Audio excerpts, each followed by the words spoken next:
Hey everyone, it's Isabelle Harrison from the Dallas Wings, and I'm getting unguarded with Wevolve. Jumping off the convo with AU Hoops, like, tell me about it, because the buzz was way better than I expected. I know. Because, there's a volleyball league and there's what? Soccer? Lacrosse. So a lot of people didn't even know that until... No, not lacrosse. I'm sorry. Softball. Why did I say lacrosse? Softball. Yeah. So yeah, like, my husband, for instance, he was like, AU Hoops has volleyball? I was like, yes, basketball just joined it. So, tell us about that and how was it? AU was so fun. I feel like the purpose of it and what makes it so nice is it's player-led. So I'm sure both of y'all know with hooping, everything most of the time is going to go through the coach. Mm-hmm. And if you do have some type of opinion or whatever, you got to be like upperclassmen, that type of thing. That wasn't the case. Everybody, for the most part, had a voice and they kind of got to direct their own game, which I appreciate because I feel like a lot of times coaches can put players in bubbles. And when you're in that bubble, it's hard to feel like you can do more. And that wasn't the case at AU. Everybody got to play their game and play free. But for me, I think it was good because I'm a vet now. I'm my fourth year at Dallas. And it put me in a position to be a coach. And I know I'm in a situation now where our team is getting a little bit older, but we're keeping the same core group together. But we just need that veteran leadership that Dallas has kind of been missing for a few years.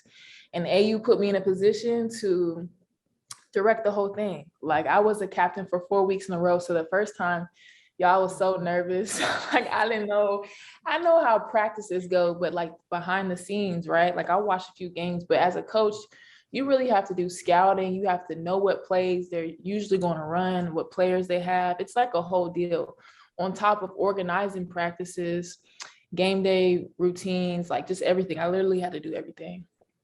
And I honestly think I just increased my, not only IQ, but my mental part of basketball. It's just improved so much. I see the game totally different now because of AU. That's what's up. I mean, were there some things that you kind of thought coaches don't understand, that it opened your eyes to like what they do have to deal with? Like, far as, okay, as players or anything in life, I think when you haven't gone through it, you kind of don't have that empathy for another person or whatever they doing in their shoes, whether it be a coach or someone, leaders in certain situations. Like, was there something that kind of opened your eyes, like, dang, I took this part for granted, but now I see what coaches have to kind of go through? Was there any elements of it that you kind of were like, oh, okay, now I get it? Yeah. Honestly, I always knew coaches had a tough job. Like, my dad's a coach, most of my siblings got into coaching, and now like my friends coach at universities. But like the scout part, you know how coaches would be mad about like not following the scout, and I'll be like, whatever, you're tripping. No, that scout, the amount of hours that I put into that, and like how much free time I was giving up. Because mind you, we were in Vegas, so like there was festivities to be had. And I didn't get to do much because if I wasn't at the gym, if I wasn't at practice, I was in my room watching games and making a scout. And I did it 3 times a week. Wednesday, I did Wednesday and then Friday, Saturday. So for 4 weeks I did, it was crazy. So the appreciation of it, it grew even more because I had a basis understanding, but the amount of hours, I think I just have a new appreciation for it because it really is like an all-day thing on top of what I had to do. It wasn't just like I just got to coach and like be done for the day. Like, no, I still needed to work out because I'm playing at the same time too. Mm-hmm. And just do a whole lot of scouts. So the amount of hours that went into it was a lot. And every week, you had to pick your roster, right? Well, because you were a captain. Exactly. Every time you had to pick your roster. So how was that? Because you develop relationships with certain people, and it's like, like the playground type pick. Yeah, I don't know if I really want you on my team. Exactly. Girl, but so how was that? Honestly, Girl, it was stressful, but it was also the best part of being a captain. Like, if I could be a GM one day, I would absolutely do it because my teams were legit. Like, the pieces that I had, and even like down to like the bench, like people that were able to come in and like just fill a hole for a little bit, you know. And even when they got into the game, they really shined, and it was just like I didn't have to do no coaching. And I think that started on Sunday. But yes, people were having their little duos. And my duo, if I had a chance to always pick, it was going to be Courtney Williams. I played with her for years, you know, and I know what she brings, and like her will to win was perfect. And I'm the same way, but now I'm coaching. So I'm like, I need somebody that supports me in that aspect. And we always play really good together. So she was somebody that I made sure I picked. I got to pick every Sunday. Had to. Right. Shoot. Because, you know, I knew a couple of people playing and everybody had mixed reviews about it. Like, but everybody ultimately loved the experience. Yeah. You know, some people didn't get to play because they weren't known. And I'm like, well, it's political, you know, they're going to go with who they know as far as playing time. But on that too, because I got the notion, like, people started saying around the league, if you play for Team Harrison, you're going to play. And that made me happy because it really made me happy because I would see people say like, okay, it's starting to become a WNBA league, when it's also like, there's two parts to that. One, this is the first year, and I never wanted it to be that way because also I'm going into another season. So I don't want to kill myself trying to do this, but it's like, this is the first year of it. We have a whole lot of eyes on us. We want to make sure we put out a good product. Not to say that they want you to do that, but when it came down to winning, just like a coach, you're gonna put people in to make sure you get those wins. Because not only is it we're getting viewed in this light, but people are getting paid off of this, off of the point. You know what I mean? So I don't want to. I had to catch myself a couple times because it's like, dang, so-and-so hasn't played in a couple minutes, but it's like, people are getting paid off of this. Like, came back overseas for this opportunity. I'm not going to play around people's pockets, you know? Right. And that was kind of hard too, because it's like, when you're done coaching, you still have to be around these people. So like, you might have caused some shade, you know? Honestly, I didn't have any problem with that with anybody, because I let anybody know on my team, if you see something on the court, just let me know and we'll go from there. I'm never going to be the one like, what are you talking about? Like, that's not even my personality. So yeah, I think everybody that was on my team enjoyed their experience. Yeah. I mean, when it's time to win, it's human nature, what you're used to. Like, you play with Courtney, so you know what she's capable of. You've seen her win games, and so you have that experience, and that's with anybody and any coach. That's why you see coaches, again, no matter where they are, if someone's helped them win, they feel comfortable sticking with them because they've seen them do it. Compared to someone else, you gotta take a chance. And so, I mean, that's how it goes. Were there some surprises? I heard there was one girl in AU who was a surprise, and I think she got a contract training camp or something for the league. I forgot what her name was. Some girl that I hear she was like killing in AU and, you know, made a name for herself, which was a good story, because it's like, okay, it's not just, as people say, a WNBA league. It's something that can be like a real legit G League for women. But I thought she was a guard. I don't know if you remember the name that came up low. There was a few girls. There was Taja Cole. She got a training camp contract to Connecticut. Lauren Manis, she got a training camp contract to Seattle. Destiny Walker. I would definitely be down to go sit that bench and clap and be like, Jori, you can't get in the game. We need this one to go. Just to be in the atmosphere, definitely down to do it. But like, do I still have that motivation to be like, I'm gonna go to AU so people can see me, what I'm about? I don't think I have that motivation no more. So that's why I wouldn't really do it, because I don't want to take a spot for somebody that's still trying to be seen and trying to, you know, really be like, no, I can do this, because I don't have that passion no more. So, but if they need a spot and, you know, good talent is overseas, can't get out of a contract, and they don't, you know, I'm still better than the options that are still home, I definitely go. I mean, I definitely love to help with the coaching part too, and all that. I would more so want to be with the underdog team though. Definitely, I would want to be with the team that, you know, got some of them, the overseas, not known, the unknown players, because that's fun. I think it's gonna get there though, because I would be excited to see those battles. You know, some of those unknown players that come and be like, yo, where they came from. You know, that's when, you know, because you need those battles. That's what they say is different than the league, the WNBA and the NBA. You know, you got those battles, whereas the WNBA is more like a sisterhood. Whereas in the league, the NBA, they got those, they still a brotherhood, but they have those battles. And I think it'll be fun for the women's game to kind of bring those type of battles out into light. But I don't know. You trying to do AU, Lo? Man, I've been having mixed emotions about it. Look, Izzy was like, you need to fly home so you could come. And I'm like, damn, you know, I want to. Yeah. But for me, it would just be difficult for me, I feel like, because I got 3 kids. The season is 6 weeks. And I'm not bringing my kids to Vegas. That heat is different. And but it wasn't even that bad. That's the crazy. Well, at this time of year, I imagine it's not that bad. But then I'm not trying to be in the hotel, because y'all staying in hotel rooms, right? Yes, we did. Which you can continue. The 3 kids? Yes. I will say that is difficult. I think the person that had the most kids, her name is TK. She's actually from Dallas, and she had 2 kids. But when I say, okay, so the bubble that we did 2 years ago, we had parents come and bring whatever, their kids.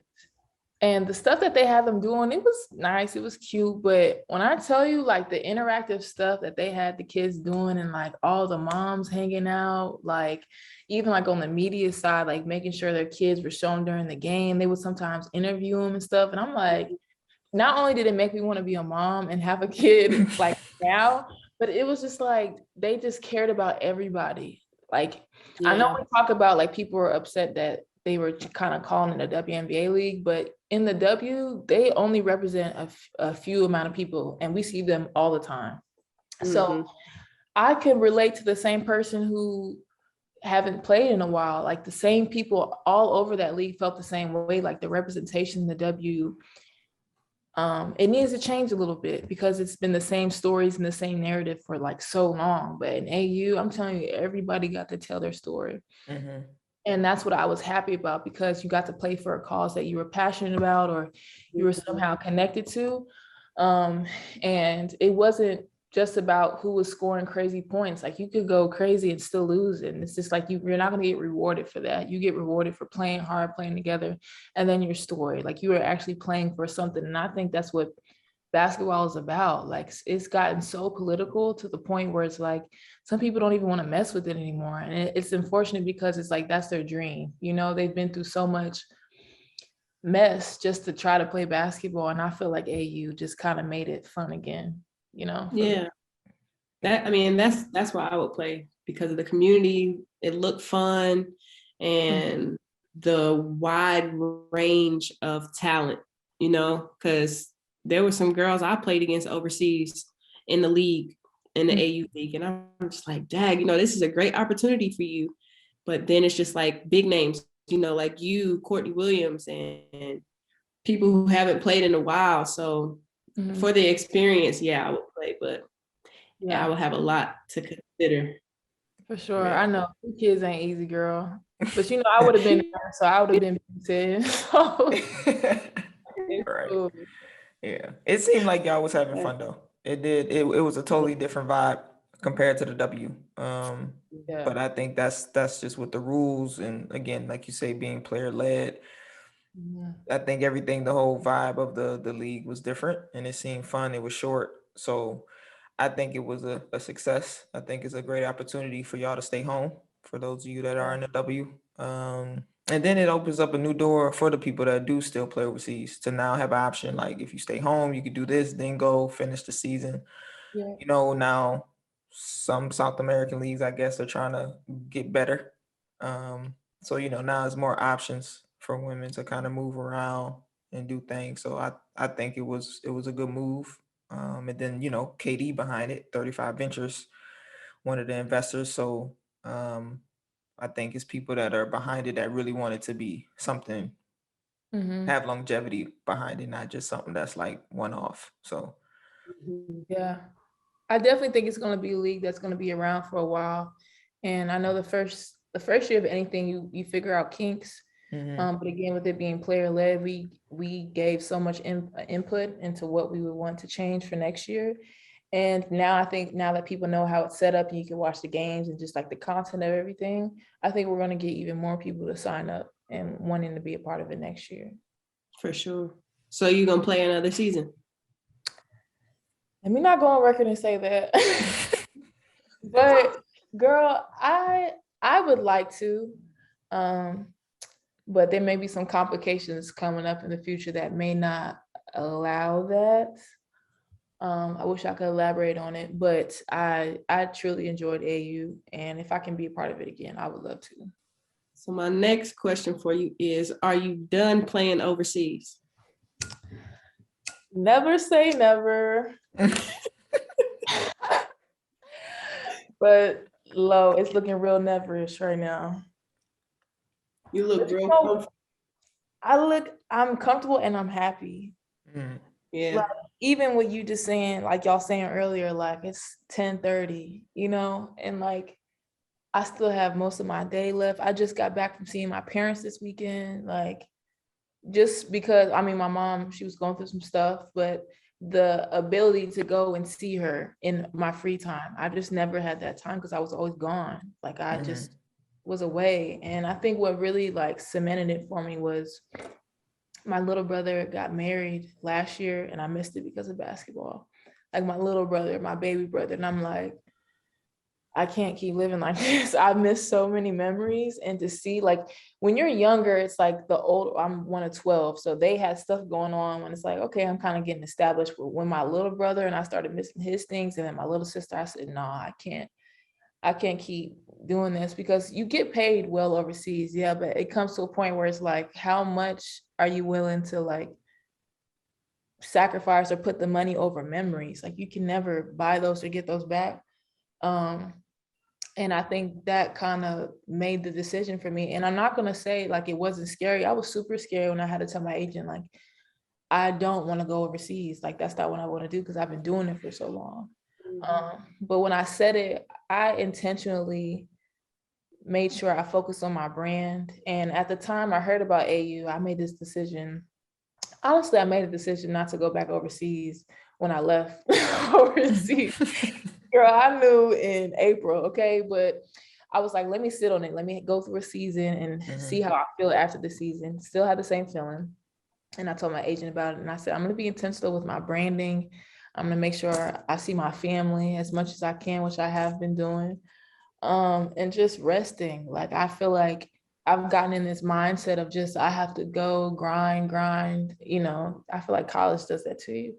But I'm at the point in my career, I feel like I established myself. I feel like everything I can overseas. And I'm looking forward to building my life back at the States, and I haven't done that in years. So I'm happy. And if I have to go back overseas for, I don't know, whatever, I would, but I would not do a full season. And yeah, it would have to be a lot of stipulations for me to go. You done turned into a playoffs only player. I'm at that point.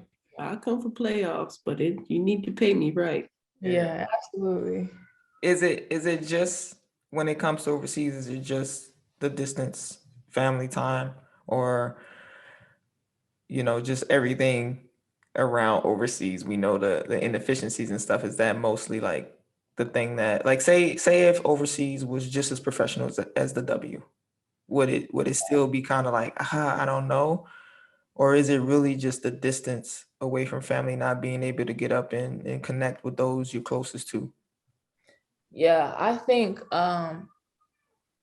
that's a huge part, not being able to just like the convenience of it. And I also will say the year before I went to Ragusa, I was in Bologna. And after that season, I was like, I will sign back here again. But then COVID happened. And then after that, I went back overseas in 2 different Italies, 2 different seasons. And I said, because they take it way serious than we do in the States, right? So they're like shutting stuff down. You can't go to restaurants. I'm just like, if I'm gonna miss out on X, Y, and Z, like I need to make sure I have an experience and I can see things. And that just was not the case last year. And it just kind of got to a point where the pros were outweighing the cons.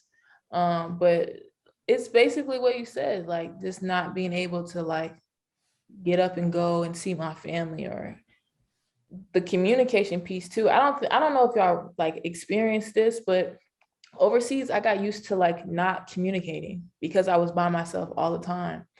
Like I would just find myself going through the motions, and I would look up and I'd be like, dang, I'm really missing out on a lot. But I'm just, the time changed, like you said, the distance, everything was just like too much. So I'm slowly getting back in the habit of like relationships. I don't know, it's really weird, like to try to put it into context, but I just got so used to just being by myself, you know. And now my family, they said a lot of times when they would miss me, they were like, we know you're busy, you know. And it's just like, I don't want that no more. Like I want y'all to be able to hit me up and whatever, but it does put you in a space of just like being by yourself. I don't know, and I didn't like that feeling. So it is lonely overseas. Yeah. And the time difference, I know the time difference for you probably makes a difference because, you know, your family, Tennessee is what, 6 hours? 7. Behind? So yeah, like you got to wait for everybody to wake up. You got to go to bed or go to practice when people waking up, and it's just like, I got to call you back. Yeah, it's terrible. And like, I don't know, but when y'all woke up, y'all saw the Will Smith thing? Right away. It's crazy. Like moments like that, you will wake up and be like, what is going on? Like I'm missing out. It was stuff like that happening all the time. And it's just like, I don't know, not just for the Will Smith thing, I don't want to miss, but just in general, like news that you from your family, or if something's going on, you wake up and like, oh my God, like it was just a lot to deal with. So yeah, I love being back here and being in the moment. Yeah, I thought the Will Smith thing was I thought it was fake at first. Then they were like, no, it's not fake. He really hit him. I'm like, are we sure it's not fake? Because it was like, nah, he hit him. Crazy on, like I couldn't believe he did that. Did you see it on you saw it live on TV? I didn't see it on live, but because I was traveling, coming back from Nashville, then my flight kept getting delayed. So I was at the airport from like 4 to 8 before I decided to just reschedule it. So I was missing that part, but when I seen the video, I was like, yo, my jaw dropped. I couldn't believe they was on national television acting like this. Right. But then it's also like, that's your wife. You know what she goes through on a daily basis, and you got a man right in front of you making jokes about her. Yeah, they have been through a lot publicly too.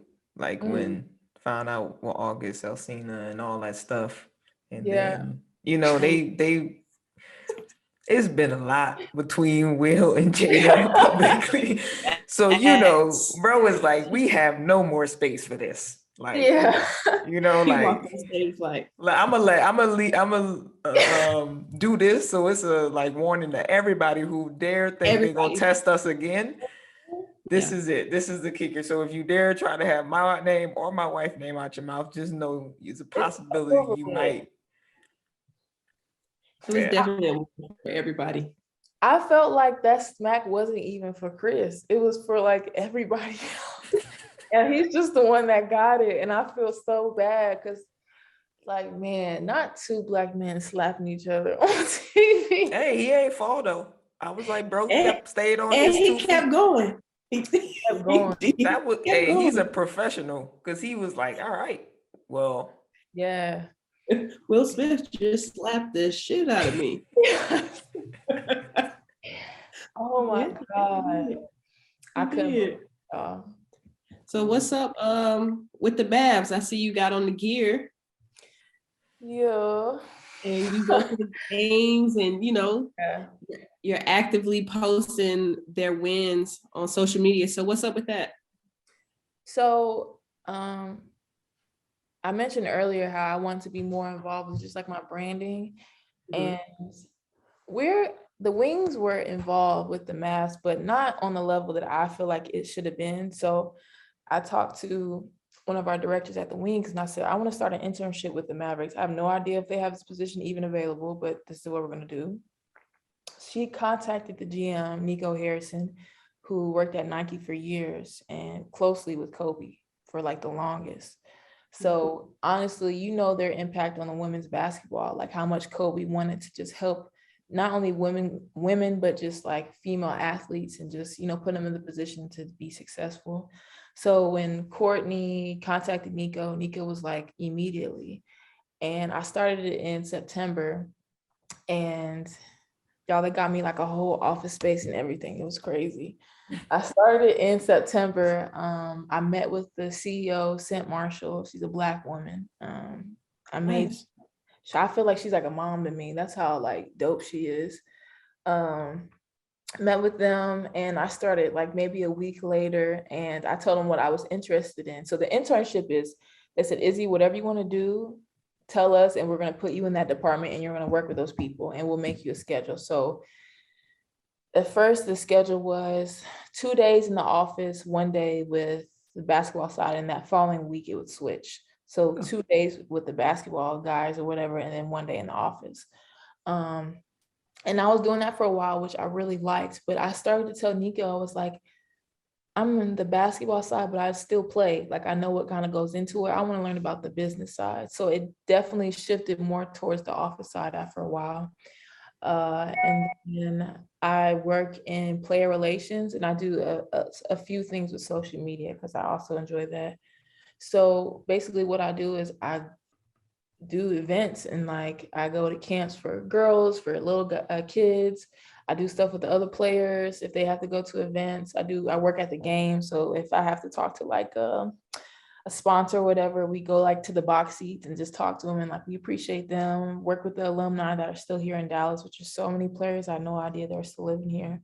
And I basically get out into the community, but I get to do it with the Mavericks. And going to the games, I made it a point to introduce myself and talk to everybody there. The amount of connections I've made just by doing that has been, it's changed a lot of things for me. It's almost solidified me being in Dallas even longer, just because of the amount of people I've been able to work with. So the internship is going to be ended soon because we start season pretty soon, right? But I talked to Sen, she was like, this is something that we're going to do every year, honestly. And we kind of had to make the position quick for you because we know this is what you want to do, but going into the next year, we'll have more events set up for you. You can work closely. I got to talk to a woman that is over the entire marketing for Dallas last week for the jerseys, the court design, things she's helping other players get with shoe deal. Like it's crazy. Yeah, and being able to work with her closely, I think is going to be cool because I also like fashion. So honestly, whatever I was interested in, Dallas put me in a position to like learn more and just kind of understand. And I'm happy I've been able to do that with the Mavs. So would you do this post basketball? Post basketball, I would want a more solidified position.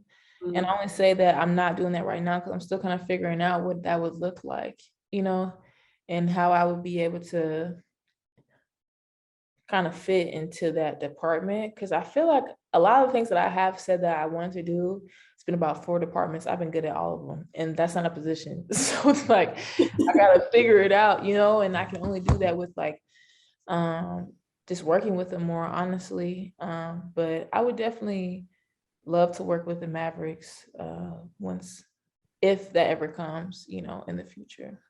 Transitioning from overseas and trying to find your way to balance, you know, a dual career, the league, and then finding what you're going to do outside of it. You're doing the internship with the Mavs, but talk just a little bit quickly around branding and what you've learned of how that's going to kind of shift the game for women. Like, how important is it? The storytelling, the branding side, like how much should women be paying attention to the brand? Is it something that kind of trumps your skill on the court? You know, because I know for some people, some people have bigger brand than the game. Some people have both. You know, you got both. You can really hoop and you really got a brand. But how important you think that is, just for people coming up in this NIL era, how much attention should they pay attention to the brand and also not lose touch with the main thing, which is actually being able to hoop. Exactly. That part. What's so crazy and it's unfair? Yes, you have to be able to hoop, but when I tell you the amount of opportunities that you have because of a social media presence is crazy. Like, brands want to see numbers, and I'll give you an example. Kalia Copper, the MVP of the WNBA finals, and the fact that she wasn't able to finalize a deal with, it was KFC at the time that they were heavily like promoting her and putting her in. So she went overseas, and I'm pretty sure had she had some stuff lined up before she went at the MVP, she wouldn't have gone. But again, she has to go overseas because she has a life, she has bills to pay, and it just takes you out of the market for months at a time. Now, if you do that for over, I would say maybe an average career, WNBA or overseas, maybe 5 years, 6 years, whatever it is, you're taking yourself out of like a prime time to do social media, and your name is just getting lost, and I feel like I wish I would have had the NIL starting at Tennessee because it was already a big platform, but if I was able to capitalize on it, I could only imagine like what my brand would be like. Even I would say this to Candace, like Candace, she was in school, social media wasn't like really popping like that, but if she would have been in school like the same time as Skylar, like look at the difference. I feel like now Candace is getting those brand deals and being on the commercials and stuff, but she should have been doing that. And you can just see like the growth that it's helped for just athletes at a younger age. And that's something that I tell my nieces about all the time. I tell them, you don't have to be on social media all day, but you do need to promote yourself, especially if this is something that you want to do, because brands will work with you. If you put yourself out there and you're able to create the content. And that's, again, another reason why I didn't go overseas, because I was missing out on so many opportunities. And when they would ask my agent, well, can she be here and yada, yada? No, she won't be back until April. And we're like, all right, next, like, we're not waiting for her to be back. And it was hurtful, but I had to make a choice. I wasn't going to be able to do both. And I just hate that, because that's so many women's stories that they cannot be here in the States because they have to go overseas. The money's, it can be good, but I don't know, the opportunity for you to shine most of the time is going to be in the States where you're from. So honestly, for me, I just took advantage of social media. I really focused on like brands I want to work with. And I got some good news coming out soon about a shoe deal that I signed. Nice. Congrats. Yes. I don't know when it's going to be released yet, but again, I know that happened because I stayed. I don't know how to explain it. I stayed and I worked and I promoted myself. I just connected with brands that I want to work with. So I think it's important. I think it not only grows the women's game, but your own personal thing too. You don't have to like kill yourself trying to do both seasons, at least for, how I feel. Right. But it's important. And so so to be clear, it's not just that you good and people just gonna come knocking. There is some work to be done. Like you do have to put yourself out there. You're not just there isn't no fairy tale where I'm good and they gonna come to me. You do have to put some work in.